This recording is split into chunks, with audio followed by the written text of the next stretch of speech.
नमस्कार दोस्तों, OCN network में आपका स्वागत है। मैं हूं ओमकार चौधरी।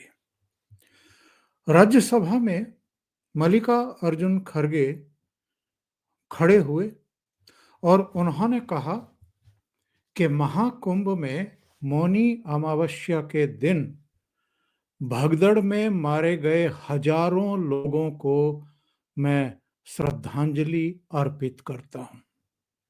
हजारों लोगों को। जया बच्चन पार्लियामेंट परिसर में यानी बाहर की तरफ मीडिया से बात करते हुए बोलती हैं कि हजारों श्रद्धालुओं के शव, लाशें गंगा नदी में बहा दी गई। और यहीं नहीं रुकी ये मोहतरमा, इन्होंने कहा कि साहब वही प्रदूषित पानी यानी जहां लाशें डाली गई वो प्रदूषित पानी ही कुंभ में काम आ रहा है। और इनका ज्ञान देखिए, ये कहती हैं कि सबसे प्रदूषित पानी भी कुंभ क्षेत्र में ही है, संगम क्षेत्र पर ही है। अखिलेश यादव मिल्कीपुर में थे। 3 फरवरी को अंतिम दिन था चुनाव प्रचार का। वहां मिल्कीपुर विधानसभा सीट के लिए उपचुनाव हो रहा है और वो योगी आदित्यनाथ की छवि पर प्रहार करते हुए बोल रहे थे कि साहब ये कैसे योगी हैं जो झूठ बोलते हैं, जो मृतकों की और घटनाओं की संख्या छुपाते हैं। वहां अगर 100 करोड़ आस्थावानों की व्यवस्थाएं थी तो उस दिन तो 8 करोड़ के आसपास ही लोग थे। उनको क्यों नहीं संभाल पाई ये व्यवस्थाएं और वहां भगदड़ कैसे मच गई। पार्लियामेंट में, लोकसभा में जम करके हंगामा किया। समाजवादी पार्टी के सांसदों ने भी और कांग्रेस और दूसरे विपक्षी दलों के सांसदों ने भी करीब करीब इनकी 20-25 मिनट तक, इससे भी ज्यादा समय तक नारेबाजी चलती रही, मेजों को थपथपाते रहे। तो स्पीकर को कहना पड़ा कि क्या आपको इसी काम के लिए जनता ने भेजा है? अगर मेजें तोड़ने के लिए ही भेजा है तो तोड़ दो। इसके बाद ये लोग वॉकआउट कर गए और करीब 1 घंटे के बाद वापस सदन में लौट आए। ये वही लोग हैं जिन्होंने लोकसभा चुनाव में हिंदुओं को विभाजित करने के लिए झूठ का सहारा लिया था।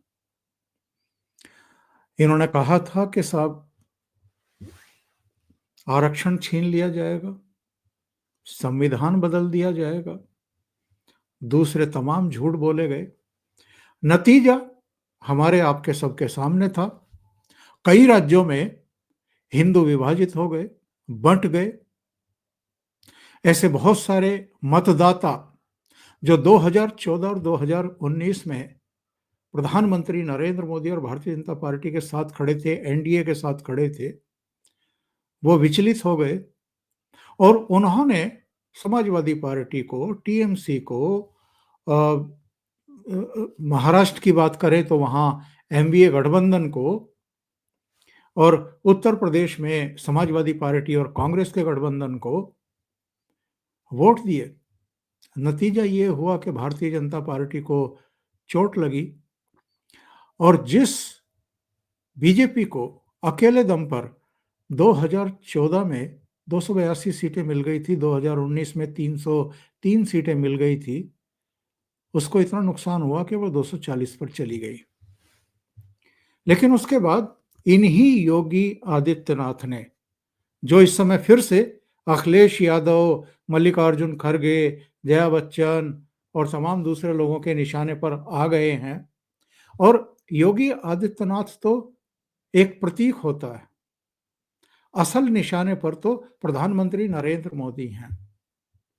तो इन्हीं योगी आदित्यनाथ ने हरियाणा के विधानसभा चुनाव के समय भी महाराष्ट्र के विधानसभा के चुनाव में लोगों को आगाह किया, बांग्लादेश की घटनाओं का चर्चा करते हुए, उल्लेख करते हुए कि बटोगे तो कटोगे। और हरियाणा और महाराष्ट्र के नतीजे हमने देख लिए हैं। झारखंड में भी आप ये देखिए कि जरूर हेमंत सोरेन फिर से मुख्यमंत्री बन गए और उनकी पार्टी को बहुमत मिल गया कांग्रेस के साथ मिलकर के, पर भारतीय जनता पार्टी का परफॉर्मेंस वहां भी सुधरा है, जम्मू कश्मीर में भी सुधरा है। पिछले विधानसभा चुनाव में जो 10 साल पहले हुआ था, बीजेपी को 25 सीटें मिली थी और इस बार के चुनाव में 29 सीटें मिल गई। लेकिन जिस कांग्रेस ने अगवा बनकर के संविधान बदल दिया जाएगा, आरक्षण छीन लिया जाएगा, जातीय जनगणना कराएंगे, ये मुहिम चलाई थी लोकसभा चुनाव में, उसका इन चुनाव में लगभग सूपड़ा साफ हुआ है। हरियाणा में सरकार नहीं बना पाई, महाराष्ट्र में नहीं बना पाई, जम्मू कश्मीर में तो केवल 6 एमएलए आए, झारखंड में भी 16 एमएलए जीत करके आए। तो ये वो लोग हैं जो शायद अशुभ का इंतजार कर रहे थे। और 13 जनवरी को महाकुंभ शुरू हुआ, जो 1.5 महीने तक चलेगा, 26 फरवरी तक चलेगा। महाकुंभ की जो भव्यता थी, जो दिव्यता थी, और अभी भी है, और जो वहां की व्यवस्थाएं थी, जिस तरीके से उसको हाईटेक बनाया गया, सीसीटीवी कैमरे लगाए गए, तमाम तरह की फूल प्रूफ व्यवस्थाएं की गई, और 13 जनवरी से लेकर के और मौनी अमावस्या तक 29 तारीख 28 29 तारीख की रात तक, जब तक कि वो घटना नहीं हो गई जिसमें 30 से अधिक लोग मारे जाने की सूचना है और 60 से ज्यादा घायल होने की सूचना है, तब तक कोई घटना नहीं घटी थी। केवल एक आगजनी की घटना हुई थी जिसमें गीता प्रेस गोरखपुर को नुकसान हुआ, उसके पंडालों को नुकसान हुआ। बाकी वैसी जान माल की कोई बड़ी क्षति नहीं हुई थी। पर इस भगदड़ के बाद से आप देखिए, मल्लिकार्जुन खड़गे जो राज्यसभा में नेता प्रतिपक्ष पद पर हैं, वो कहते हैं खड़े होकर के कि हजारों लोगों को श्रद्धांजलि देता हूं जो भगदड़ में मारे गए। राज्यसभा के सभापति और उपराष्ट्रपति जगदीप धनखड़ ने उनको टोका, आप क्या कह रहे हैं, अपने शब्द वापस लीजिए, कहां हजारों लोग मर गए। जो सरकारी फिगर है वो 30-35 के आसपास है और ये लोग हजारों संख्या बता रहे हैं। एक तय कर लिया है कि सनसनी फैलाओ, लोगों को डराओ, जो वहां अभी भी जा रहे हैं, और 2 प्रमुख स्नान अभी भी शेष हैं, तो वहां लोग जाने ना पाए। उपराष्ट्रपति अभी 2 दिन पहले होकर के आए हैं, परिवार के साथ डुबकी लगा करके आए हैं। प्रधानमंत्री नरेंद्र मोदी 5 फरवरी को वहां पहुंच रहे हैं, कल पहुंच रहे हैं, वो डुबकी लगाएंगे। ये रोकना चाहते हैं, प्रधानमंत्री को भी रोकना चाहते हैं, उपराष्ट्रपति को भी रोकना चाहते थे, और जो विदेशी डेलीगेशंस और राजनयिक उच्चायुक्त वगैरह तमाम लोग पहुंचे थे, अभी 70 से अधिक देशों के करीब 125 के आसपास विदेशी राजनयिक और उच्चायुक्त और राजदूत वगैरह पहुंचे थे, ये उनका स्नान भी प्रभावित करना चाहते थे। 70 से ज्यादा देशों के विदेशी नागरिक गंगा में स्नान कर चुके हैं, भूरी भूरी प्रशंसा कर चुके हैं व्यवस्थाओं की भी। लेकिन यही तो इनको रास नहीं आ रहा है, विपक्ष इसी को तो नहीं पचा पा रहा है। उनको लग रहा है कि ये जो सनातनियों का एक हुजूम उमड़ रहा है हर स्नान पर और रोजाना, और केवल महाकुंभ की धरती प्रयागराज पर ही नहीं, अयोध्या में भी जो लोग वहां जा रहे हैं वो या तो अयोध्या होकर के वहां पहुंच रहे हैं या वहां गंगा में डुबकी लगाने के बाद अयोध्या जा रहे हैं। तो दोनों ही स्थलों पर, प्रयागराज में भी और अयोध्या में भी, एक ऐसा सैलाब दिखाई दे रहा है हिंदुओं का, सनातनियों का। इनके सबके तिरपन कांप रहे हैं। इनको लग रहा है कि ये क्या हो गया।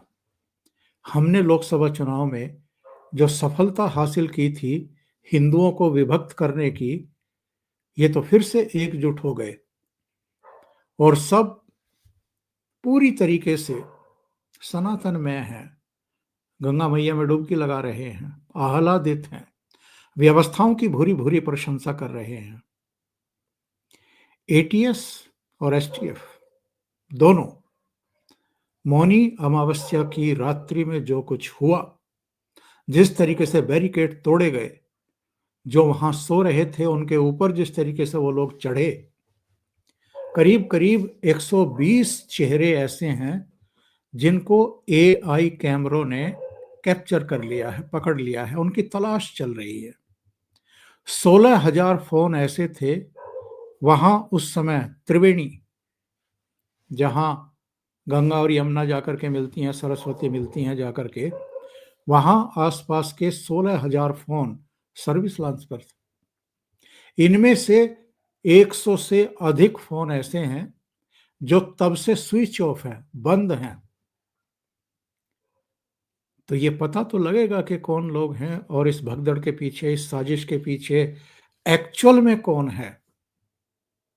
लेकिन उससे पहले ये जिस तरह का रायता फैला रहे हैं और जिस तरह की अफवाहें फैला रहे हैं, मोटे मोटे झूठ बोल रहे हैं ताकि योगी आदित्यनाथ को और प्रधानमंत्री नरेंद्र मोदी को बदनाम किया जा सके, पूरे इस महाकुंभ को, इन व्यवस्थाओं को बदनाम किया जा सके और हिंदुओं को फिर से विभाजित किया जा सके, इसकी शुरुआत ये लोग कर चुके हैं और बहुत बेशर्मी के साथ कर चुके हैं। यही मल्लिकार्जुन खड़गे थे ना, जो मध्य प्रदेश में एक भाषण दे रहे थे और कह रहे थे कि ये जो हजारों रुपया खर्च करके प्रयागराज पहुंच रहे हैं और गंगा में डुबकी लगा रहे हैं, क्या डुबकी लगाने से गरीबी खत्म हो जाएगी? क्या डुबकी लगाने से रोजगार मिल जाएंगे? और तब मैंने एक प्रोग्राम किया था, मैंने कहा था कि खड़गे साहब, आप नहीं गए, आपकी पार्टी का कोई नहीं गया वहां पर आस्था की डुबकी लगाने के लिए, कम से कम इतनी तो शर्म कर लीजिए कि इस तरह के सवाल ना उठाएं। क्योंकि ये आंकड़े आ चुके हैं कि अकेले महाकुंभ से जो रेवेन्यू जनरेट हो रहा है, 2 लाख करोड़ रुपया तो उत्तर प्रदेश सरकार को ही मिलने वाला है और 2 लाख करोड़ का और कारोबार होने वाला है, यानी 4 लाख करोड़ से अधिक का कारोबार अकेले महाकुंभ से होने वाला है। और प्रयागराज पूरे शहर को कितनी बड़ी बूस्ट मिलने वाली है, कितनी बड़ी आमदनी वहां पर होने वाली है, इसका अंदाजा शायद इनको नहीं है। तो क्या गरीबी दूर नहीं होती है? लोगों को रोजगार नहीं मिलते हैं? लेकिन इनको बार बार अपने को सनातन विरोधी जैसे सिद्ध करना है, साबित करना है। और जो एक माहौल बनता है ऐसे आयोजनों से, पवित्र आयोजनों से, उससे जो इनके लिए खतरे पैदा होते हैं, वोट के खतरे जो पैदा होते हैं, उसके चलते ये लोग आपे से बाहर हुए जा रहे हैं और बहुत मोटे मोटे झूठ बोल रहे हैं। वैसे विश्व हिंदू परिषद की तरफ से शरद शर्मा ने, जो उनके मीडिया प्रभारी हैं, उन्होंने जया बच्चन को गिरफ्तार करने की मांग की है। उन्होंने कहा कि इतना गैर जिम्मेदार बयान दिया है कि लाशों को गंगा नदी में फेंक दिया इन लोगों ने, कि इनको गिरफ्तार किया जाए। इससे समाज में अशांति पैदा हो सकती है। मल्लिकार्जुन खड़गे जैसे लोग जो नेता प्रतिपक्ष हैं राज्यसभा में, गैर जिम्मेदाराना तरीके से बयान दे रहे हैं। और जब जगदीप धनखड़ साहब ने उनको टोका तो कह रहे हैं कि हमें एक्चुअल फिगर दे दो, मैं माफी मांग लूंगा, हजारों नहीं बताऊंगा। आप अंदाजा लगा सकते हैं इनकी मानसिकता का, इनकी विक्षिप्तता का, इनकी कुंठा का, इनकी बौखलाहट का। हजारों हजारों मर गए भगदड़ में। और एक बात और नोट किया आपने, वो जो ढोंगाचार्य हैं, अविमुक्तेश्वरानंद, उनकी जबान और अखिलेश यादव की जबान एक ही है। तो आप अंदाजा लगाइए, जो गिद्ध दृष्टि डाल रहे थे और किसी अशुभ का इंतजार कर रहे थे, यही लोग हैं वो। अभी के लिए इतना ही। बहुत बहुत धन्यवाद। अगर आपको ये चैनल और इसके कंटेंट पसंद आ रहे हैं तो लाइक करें, कमेंट करें, वीडियो को शेयर भी करें। अभी तक अगर आपने ये चैनल सब्सक्राइब नहीं किया है तो सब्सक्राइब कर लें और साथ में लगे बेल आइकॉन को दबाना ना भूलें, ताकि आगे आने वाले वीडियो और उनके नोटिफिकेशन आप तक पहुंचते रहें। बहुत बहुत धन्यवाद। नमस्कार।